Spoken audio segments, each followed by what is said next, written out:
Good to see you guys. It's SceneTouch. So, today's story is creepy, like Bermuda Triangle or Jack the Ripper level creepy.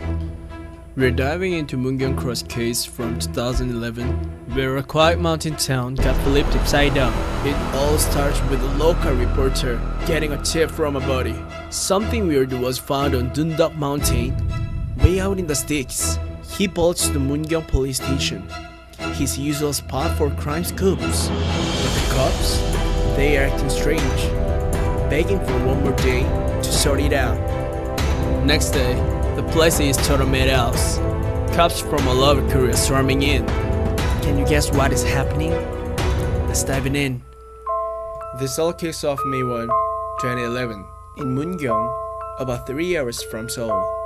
They find it in this old quarry on Dunduk Mountain, shut down since the 90s. Here's where it gets nuts. A guy's nailed to a wooden cross, straight out of a Bible scene. Nails are through his hands and feet. He's got a crown of thorns and a stab wound in his side. And get this, a mirror set up right in front of the cross. Why is it there?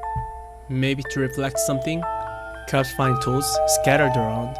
Hammers, saws, drills, you name it. Nearby, there's this white SUV with a blanket, hammer, and shovel inside. What's with the combo?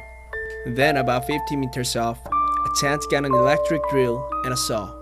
It's like someone set up this creepy stage on purpose.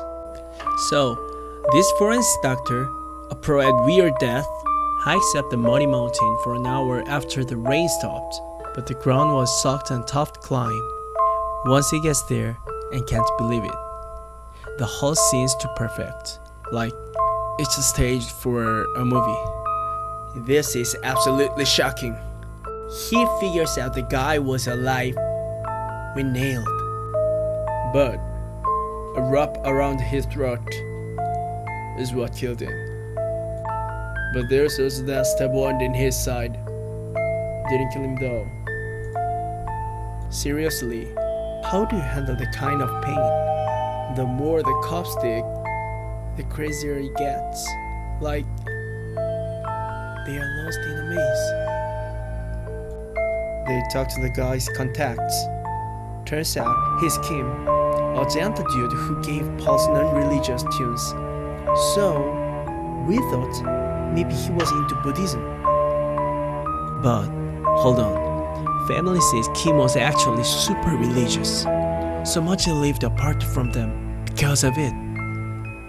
He kept talking weird stuff to his brothers,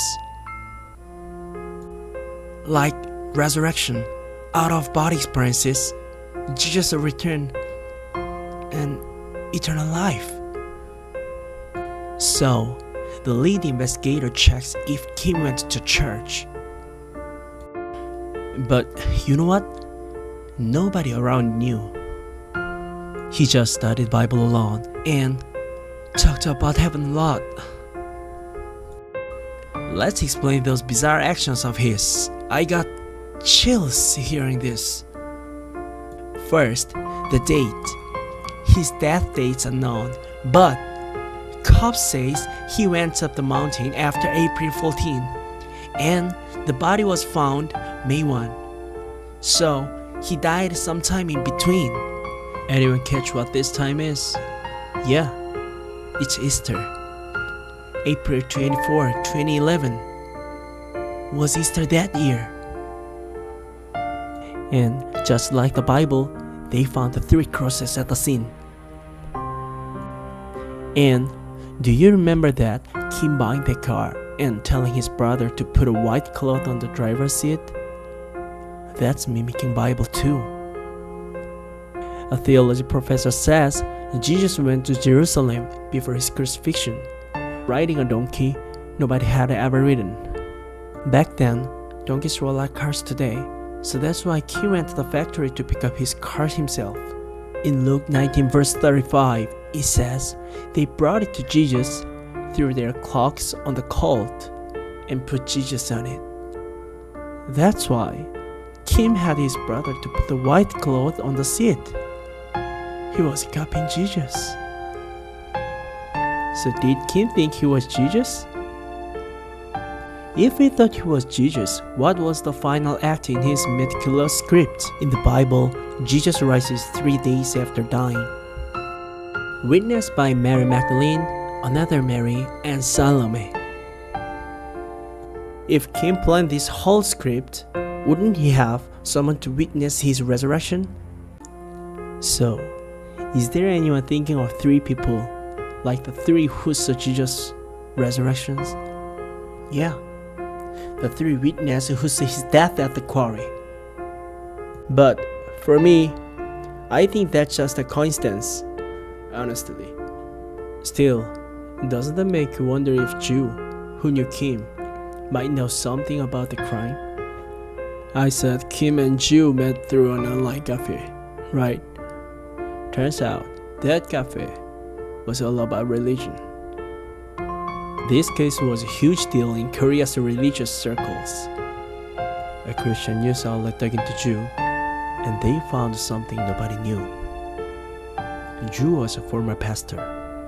When Ju was preaching, his followers said he and Kim had something in common. Both talked about stuff normal churches don't teach. With all this sketch stuff, of course the cops suspected Ju, but they couldn't find anything. In the end, the police said there is no proof Ju or anyone else was part of this. What's your take? Normal or kinda sketchy? The Mungyeong Cross case is insane, right? Please drop your opinion in the comments. If I messed up my English, help me out with some tips, okay? Hit the subscribe button and bell for more Korean mysteries. Thank you for watching, friends. See ya.